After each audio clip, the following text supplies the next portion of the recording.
What's up, everybody? Welcome to the Loud Spot. I'm your host, Sebastian, on the Pantheon Podcast Network. Today we have Phil from a band called Taproot. Let's go. Hello. Oh, no. Oh, boy. Ah, here it comes. The motherfucking Loud Spot.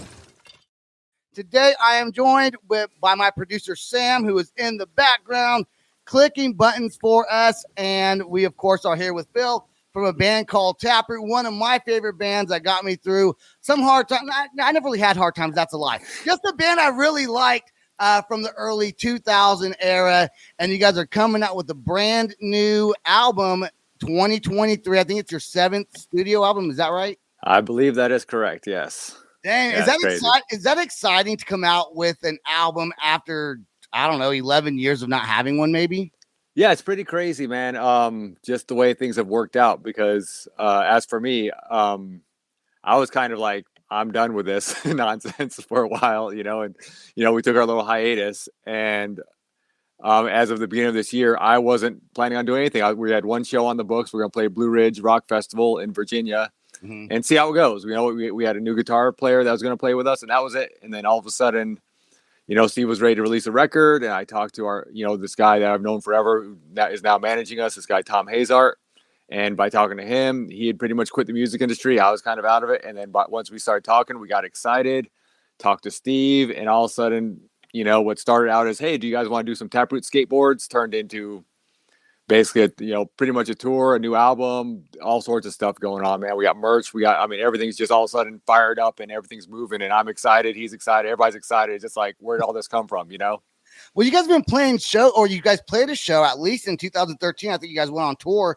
Was there any other shows that you've played between the last release that you were probably promoting on that tour until, I guess, any time between the Void? I guess we'll call it the Void. Yeah, it was a Void. We did a welcome anniversary show at the Machine Shop. We did 2 nights at the Machine Shop in Flint, Michigan, basically our hometown, and then we did a 20th anniversary show at the Token Lounge again in Michigan.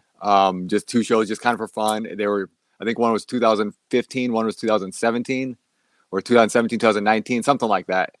They were definitely years apart. And then years from now, I think it's been 6 years. So yeah, that would be 2017 was our last show. So the band never officially broke up. You guys just kind of stopped playing. Yeah, really. It just just kind of got burnt out. Music industry for us wasn't doing great for us. Steve was having some health issues and just, personal stuff with everybody. And we just sat off the road for a little while. Steve had been working on this record pretty much this whole time, though. He had these songs on our last tour and we were all excited for it. And then just, he's been working on trying to finish it up between, his busy life. So when you guys did your last tour, did you expect that to kind of be it for a while? Did you know, or it was just kind of one of those things that just happened, that life got busy and maybe people got married? I don't know. Things happen in life that are unexpected. Yeah, I wasn't necessarily expecting this long of a break. But as it started happening, it's like, okay, how are we going to make this work still? And, I know some of us needed a longer break than others. For me, I'm glad for the break. I was probably the least person that wanted to take a break when it first happened. But once it happened, I started getting, my life in order a little bit outside of, being in a band. Yeah. It was kind of nice to have some stability for a while, because we've been doing this since, pretty much since straight out of college, or some of us didn't go to college, 97 is when we started. 2000 is when we first got signed. And we're pretty much constant ever since. So as an adult, I never really had stability. Okay, tell me about the stress of that. Because a lot of bands you hear, for me, I went to graduate high school 2001. So of course Taproot was kind of a big part of, I listened to rock music, was a not big up and coming band. But we don't think as fans, I guess we don't care about the artists. We just assume you guys are doing good things, But I get probably a lot of bands have stability issues because you may not be able to pay your bills all the time. Yeah, it's funny. I mean, I'm actually in the middle of reading our original drummer Jared's book called True Rock Stars, and kind of reliving a lot of that old stuff that we talked about, or that we've lived through rather. And he references at the time before we got signed, we all kind of thought if you were on MTV, you must have had millions of dollars, or at least hundreds of thousands of dollars, and you're doing great and everything's awesome. But the reality is so not that at all. And what's weird about it, with speaking of stability, like there are times when I had more money ever in the bank per se, but you don't know when your next money is going to come from. You don't have this, weekly or bi-weekly paycheck. It's just, it might be 6 months, it might be a year before you actually see some real money again. You got to manage it, man, right? What's that? You got to manage. You got to manage your money, right? Because you go out, let's say you make a few $100,000 on some big tour. I don't know how much you made, something like that, and you go, oh, we're gonna do another tour, blah blah blah. The next thing you know, you buy a fucking brand new Mercedes or something. You just pay cash for it, and then 2 years goes by, not doing anything. Yeah. Does that happen? Yeah, except for the hundreds of thousands of dollars. It wasn't quite that, and the not the really nice cars, but it was never quite that big for us. But I mean, same kind of idea. We were fortunate enough to have good business managers that said, we have a different cut with the band. It was 30-30-20-20 for, Mike and Steve, where they were the main songwriters. So they got 30%. Me and Jared got 20% of everything we made, of like the publishing and stuff. So they would get a bigger. So essentially what they said is they don't want any of us to run out of money first, right? They don't want me to blow all my money or someone else to blow all their money. So Steve and Mike took whatever they had extra, and they could just kind of do whatever, right? That was pulled out of the bank account. So we all started off even, then we'd all take the same amount of money every month, so we kind of had an allowance for ourselves. And if anyone said, hey, dude, I just crashed my car, I need, $1,500, then everybody takes out $1,500. Oh, so it was like a budgeting, was it like a budgeting manager? Yeah, account manager or business manager or whatever. But that was one of the pieces of advice he gave us, because where you get into trouble is, say, I blow all my money just doing whatever. I'm gambling or something. Not that I'm a gambler, but if I was, I blow my money gambling, and all of a sudden I'm struggling. Someone else has more money, but I'm not. And now I'm trying to borrow from somebody else or trying to get advances, and that's where the stress of a band gets even harder, right? It's hard enough without somebody not making the same amount of money as the others, so for us it just made sense to do that. It was probably one of the best decisions we've ever done. So let's talk about then Spotify for a second. All right, because you're talking about budgeting, and now back in the early 2000s you made your money on touring and merch, of course, but you also made some money. Maybe you didn't. Maybe it depends on how the label. There's this cat, by the way. He has a Bengal cat. This is Ember. Ember sitting right there next to him. Does Spotify, I know it pays a little bit. Does that kind of help at all supplement any kind of income? Yeah. If you're not selling merchandise. So the cat's like, yes, it does. So does that help you kind of know some sort of a budget, or as far as what a monthly income is going to be if you're not touring and not selling merchandise? Yeah, we have a pretty regular publishing, now that especially since we've been off tour, right? We don't have these ups and down spikes. It's just sort of like we have this constant flow of a tiny bit of money that comes from Spotify and YouTube and all the streaming. Yeah, it wouldn't be even close to make a living by, but it's just a little extra. Like I consider it Christmas money. I usually dole it out to all the guys at Christmas, and here's a little bit of something. But yeah, but you can see it, and there are weird spikes every once in a while. It makes me go, I wonder what happened there. Like why did you got pushed? Something for some reason, like you had more monthly listeners for whatever reason. It's probably me playing it a bunch of times while I was driving. Right. right. It helps though, man. The streaming definitely helps. You can see it. It's people keep listening to our stuff through the streams, man. It's great.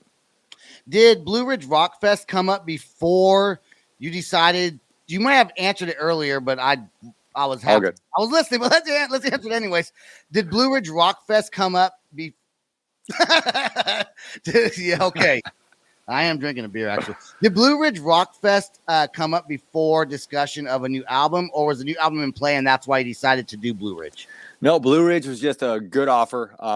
We knew a lot of cool bands would be there. It was a good enough offer to kind of make us go, let's see. I knew it was coming. I knew the new album would be coming. I knew we had to figure out something, play a show at some point, and we had a couple of the offers that didn't quite work out, just with either the timing or whatever. But this one, just everything lined up. It was far enough in the future that I could say yes to it and feel like we would get everything lined up for. But like I said, I wasn't planning on doing anything. I was going to say, let's play Blue Ridge and see where we're at. Probably do an album, release the albums at some point after that. Let's just see where our fan base is, see how we feel, see if we're going to try to do more shows. But then, like I said, talking to Tom, our manager, we just kind of got excited about stuff, and he had way more faith in the band than I did.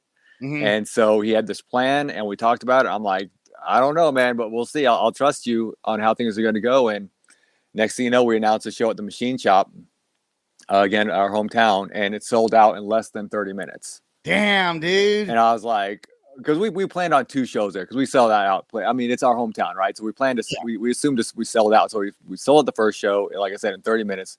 We announced the next show for the following Wednesday to be on sale. And that one sold out in about 30 minutes as well. Dang, dude. And yeah, it was, I mean, that's never happened for us before. So we're like, okay, this is a little different right now. I guess this time apart, people are really excited. We're cool enough that, I mean, we've been around long enough. We have fans kind of all over the world, really, but definitely all over the US. And it's really cool to see because they came to our previous couple of reunion type shows and we seeing them comment on our pages being like, oh, they're as excited to see each other as they are to see us. That's cool. Like people that have met at these previous shows that became friends and started talking online, they get to see each other again because we're doing shows again. So we actually announced a 3rd show for that same place. It's almost sold out, and we lined up a bunch more shows, all within driving distance, all Weekend Warrior stuff. I've got a job, our drummer's got a job. We've all got busy lives and stuff, but Weekend Warrior type stuff. We're like, we can make this work, and kind of still try to bring what we're doing to the fans again, to these certain places. And we're trying to get out farther. We're working on logistics for, getting out to Florida, getting down to Texas, getting out to the West Coast, but we don't have any vehicle yet to do anything. So I don't know how that's going to work yet. It's almost like starting over a little bit after such a long time of not playing. Yeah, dude, we have nothing. I do want to let's talk about some old news. We only got about 30 minutes, 20 minutes left with you. I want to bring up some old news, and what's funny is I got this sent over to me. It's on YouTube. Before this was sent, I was actually watching a YouTube video the other day, and something about Fred Durst and Limp Bizkit came up with System of a Down, Family Values Tour. Then all of a sudden it says Taproot, and I'm like, well, hold on, they're coming on my show in a couple days. Let me go back and rewatch this. And I guess there was some drama there, really between. I don't think it was so much you guys in System of a Down, but maybe you guys and Fred Durst or Limp Bizkit. And so we have a voicemail that he played for your vocalist, Steven. And I want to play that right now. And I'm sure you recall hearing this voice message back in the day. So let's check it out. Here we go. Steve, Fred Durst. Hey, man, you fucked up. You don't ever bite the hand that feeds in this business, bro. And your fucking manager, so bad, the fucking idiot, loser motherfucker going nowhere. You just chosen that path. Took you under my wing, brought you to my house. Fucking talked about your ass on radio and press. And you embarrassed like me and the Interscope family. Your association with Limp Bizkit doesn't exist. Your manager slings our name around. He's going to be blackballed and probably be erased. And you will too. He's a fucking idiot. You're going to fucking learn from this time right here. I hope you let your band know that you just fucked yourself. You need to be associated with somebody in this business. You need something to get you out there and put you out there and believe in it. Now you got enemies, and you're fucking yourself already. Tell your friend that. Don't fucking show up at my shows, because if you do, you're going to get fucked. Alright? You and your fucking punk ass, man. You call your fucking manager, David Menezes, whatever. Ask him what he's done and doing. You're a fucking dumb motherfucker. You're learning right now exactly how to ruin your career before it gets started. All the luck, brother. Fuck you. He goes, all the luck, brother. Fuck you, man. Okay, so what was that all about? What was that all about? All right. So, a little backstory. When, we'd been a band for maybe a year when we first, we knew of Limp Bizkit already. Me and Steve went to see a show when they opened up for Korn before $3 Bill Y'all came out. And then, so we lived at a college town. So Steve actually got one of their first CD when it was like a promo copy. Back in the day, you'd have promo copies for like, music reviewers of the CD, and they would, being a college town, they would often sell it back to like a record store, right? So we got a copy of that and sent Fred, because there was a address saying, hey, send your demos or whatever to here, right? So we had kind of jump on that. We were probably one of the first ones he ever got, because we got to jump on the record. And he liked it, called Steve up. And Steve, mind you, even for this message, Steve lived at his house with his mom. Okay. Right. So this is basically his mom's answering machine that this is happening. So the first message was cool. Like he's listening. I think he had like Negative Reinforcement, one of our old songs playing in the background. It's like, hey man, I dig this stuff. Cool, man. Let's hook up. And so hung out with him a few times. He'd come to Detroit, played some shows. We got to see him, hung on their bus a couple of times, and he talked about us on MTV. And we kept sending him music, and he was liking it. Talked about some changes he wanted to do again and again. Various things, changes we didn't take, mind you, but just little ideas he had. He's definitely into the band. So we're excited. We're young, we're up and coming. We're like, yes, this is awesome. And they're about to become one of the biggest bands in the world, Same time, though, years passed and not much was going on because we thought we were ready. In hindsight, we weren't ready. We were still very much a growing band. But, he had signed Cold and worked with Cold. He had worked with some of the guys from Soulfly. He worked with Stained. And we're just like, what's going on, man? And he just kept telling us, just keep working. And eventually he gave us what was essentially a demo deal for Interscope. And it was like record 3 songs. And then, we can choose to use them or not. And if we don't use them, then certain things happen and blah, blah, blah. It was just kind of like not a great deal after all the waiting. And at the same time, some management that we knew through a friend, out in LA, Velvet Hammer Management, they got a hold of us, and they're legit. They managed System of a Down, and they had asked us, to if they could, they wanted to, basically they were interested in us and set us up with a show to open up for System of a Down to see if we were, the real thing, if they liked us or not. So they flew out. Mark flew out from Velvet Hammer. They, we rocked out, played a good show. They liked us. They got super excited about us, and all of a sudden they want to get us in front of some people, So the first person they got us in front of was Rick Rubin, and obviously we're gonna say yes to that. You get to play in front of Rick Rubin, hell yeah. So we flew out, did the show, didn't say anything to Fred at the time. We don't we weren't on that kind of level where we talked to him all the time, but we just flew out there just to see what was up, and had a great. He knew Steve's mom's phone number. Right. Yeah. So knew him enough. Yeah. This is before cell phones though, and all that. None of us had a cell phone at the time.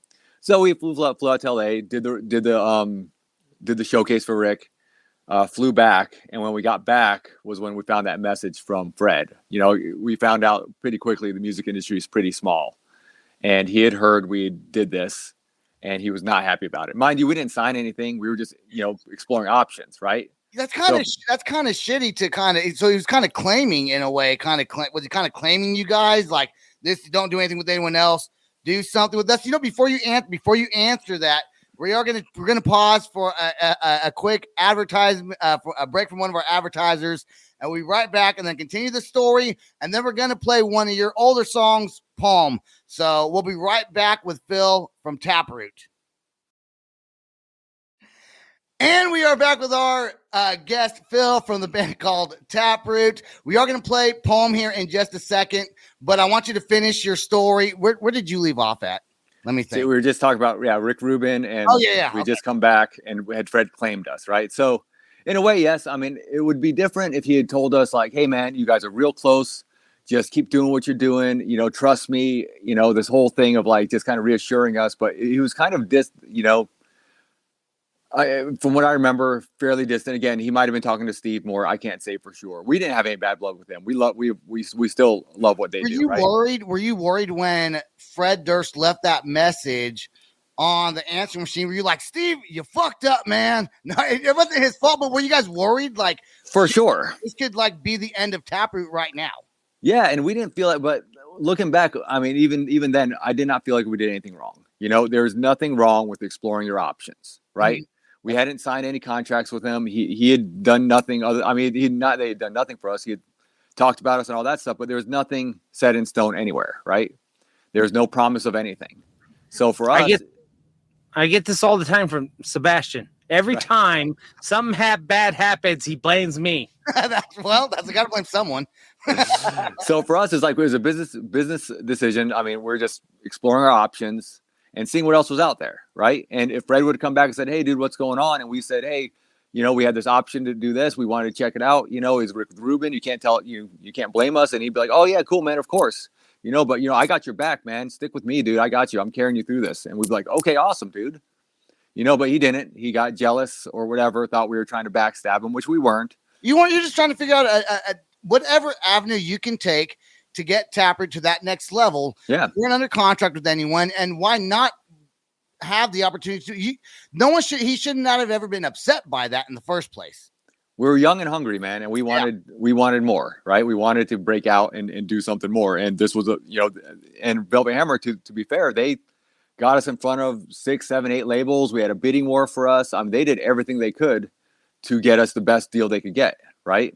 Mm-hmm. So I think for us, it ended up being one of the better things we could have done, right? So, especially with Fred kind of showing kind of his maturity level at the time, right? We were all young and dumb, and we've all grown up since then. And, Steve he's talked about this a lot. He wants to go up with Fred at, because Limp Bizkit's at that Blue Ridge Rock Festival. He wants to go up and do Stuck. Did you guys all bury the hatchet? Is everything kind of not officially? We haven't officially seen them or talked to them. We played on a couple of festivals where we kind of met eye contact, but haven't had a chance to actually, If we go to Blue Ridge, I know Sam's wanting to say we might go to Blue Ridge. If we go to Blue Ridge, we hope to see some sort of bearing of the hatchet live. Dude, we'd love to. Like I said, Steve wants to go up there and sing with him, man. And he used to go up there and do Stuck with him live back in the day. And it would be killer, man. It would be great. I think the fans would love it. Everybody knows the story by now. You know what I mean? It'd just be fun and cool. And for everyone to just go, yeah, here we are 20 some odd years later, man. And we're all good. There's no bad blood here. You were not exclusive to the story? That's kind of fucked up. No, I'm just kidding. I know we're not exclusive to the story. It's out there, yeah. Well, don't forget that there was also an issue of the songs would be you couldn't get the rights back. The rights, yeah, right, yeah, exactly. That's the contract was not very good for us, right, to do those demos. All good if they loved it and moved forward and signed us to a good deal, but also left us kind of in a bad spot if they didn't like us, right? And that's what had us worried, and that's what made us want to explore more things. So also, though, at the same time, like I said, Velvet Hammer managed System of a Down. System of a Down was supposed to be on Family Values that year, and Fred ended up kicking System of a Down off the tour. For Taproot, though, right? Yep. Basically for our management. Like, he didn't like that our management did that. And he said, I love System of a Down. They're, but I don't, your boy, David Manifestes, as he called him, but David Bino, he didn't like what he did with us, I guess. So, yeah. We're gonna play Poem actually after this interview is over, because I didn't really find a good spot to play it. We normally play the song by now. But so what I heard was that then, and maybe it's wrong, I don't know. I saw it on YouTube, right? So it's somebody else's story that I was watching. And we're going to talk about YouTube also for a second. But is it true what this guy said then, that you guys were or Limp Bizkit wanted Taproot, and instead of System of a Down, Taproot then turned down the Family's Value tour? Is that correct? Did you guys ever turn down? No. Okay, so that guy was full of shit. Yeah, no, it wasn't anything like that. It was literally, I mean, System of a Down, they were already, starting to blow up. They were supposed to be on that Family Values tour, and it was only because we were managed by the same manager that they got kicked off of there. They didn't do anything wrong. We weren't offered anything first. We've never been offered Family Values at any point in our life. It was just one of those things. Do you ever hear stories? Now we're going to go back to what I said. We're going to talk about YouTube. Do you ever hear a story on YouTube about your own band, and then you're like, that's not true? Or how did they know that? Maybe it was true. Does that ever, you ever Google yourself and see what's out there? Yeah, there's always weird stuff. There's some stuff that's, even within like I said, I'm reading our drummer's book, and even as I'm reading, I'm like, God, did that happen that way? There's a guy, I don't even know what his name is. He's on YouTube. He's always like, the strange and sad story of Deftones, the strange and sad story of Korn. It's like always like strange and sad. Right. And that's his deal. I'm like, what is that? Is that like a true story? Are you just making shit up? Because you can spin something however you kind of want to, And everyone's got different memories on how things happen. Time passes. You kind of remember things a little differently. But yeah, nothing too weird for us. We kind of, we never got to that huge level where everyone's talking about us by any means. You know what I mean? Which I think has helped us at this point in our career, because we weren't a one-hit wonder. We weren't, oh my God, these guys were so big, so people kind of turned into haters. It's sort of like we've just been at this level for a long time. We've always been good to our fans and played shows and always did our best to be a cool band. And I think it's, 20 some odd years later, it's finally paying off. You're going to be on that guy's story. It's going to be the strange and sad story of Taproot. And all it's going to say is they were on the Loud Spot podcast. And Right. that's going to be the end of it. That's going to be done. Let's talk about your new album coming out. I believe there's a slash that I think is supposed to be an I for Scissors. Is that accurate? Yep. Scissors comes out September 29th. That's where we're doing that big album release party at the Machine Shop. And all these shows are centered around that.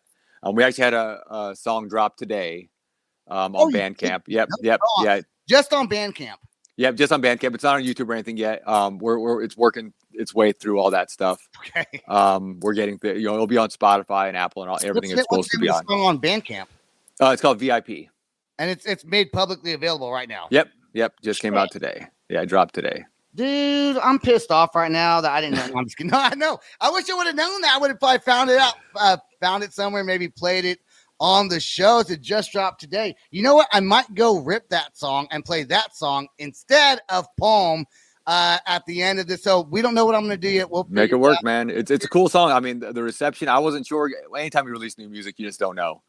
But it came out and the reception has been outstanding. Everyone seems to love it and they're just talking about good things. And, I'm really excited for people to hear more stuff from it. Dude, I love the band Taproot. Thank you so much, Phil, for coming on the show. I guess that's pretty much all the time we got. Is there anything else you wanted to mention before we get off of here? Yeah, man. Check out our, Facebook page, Twitter, Instagram, for like tour dates. We're playing more shows. We're planning to do more and more as it goes on. We got a lot of stuff coming. We got merch. We got skateboards. We've got all sorts of things, man. We're doing everything we can to, just we got record, vinyl. I guess vinyl's the new thing now. People love vinyl. Yeah. We've got a best of B-sides thing. We got, we all sorts of stuff coming out, man. So it's the machine's fired up again. So if you like what we've done in the past, you'll like what we're doing now. Right on. Go check out V.I.P. Phil, I do want you to please stay right there till after the outro song plays, and I'll let you know why after the show. No worries. That's all the time we got. I do want to thank my producer, Sam. I want to thank Pantheon Podcast Network. Of course, I want to thank you, Phil, for coming on the show, representing your band, Taproot. And please subscribe to my YouTube channel. Fuck, I should have said that before we started the show. No one's going to subscribe now. Everyone's already heard the fucking story, and they've done clicked off of this episode. No one cares. God damn it. No one cares about you. It's unfortunate. Phil, please stay right there. Peace out, rock on, and much love.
Ready?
This is the Loud Spot outro by nothing short of tragic.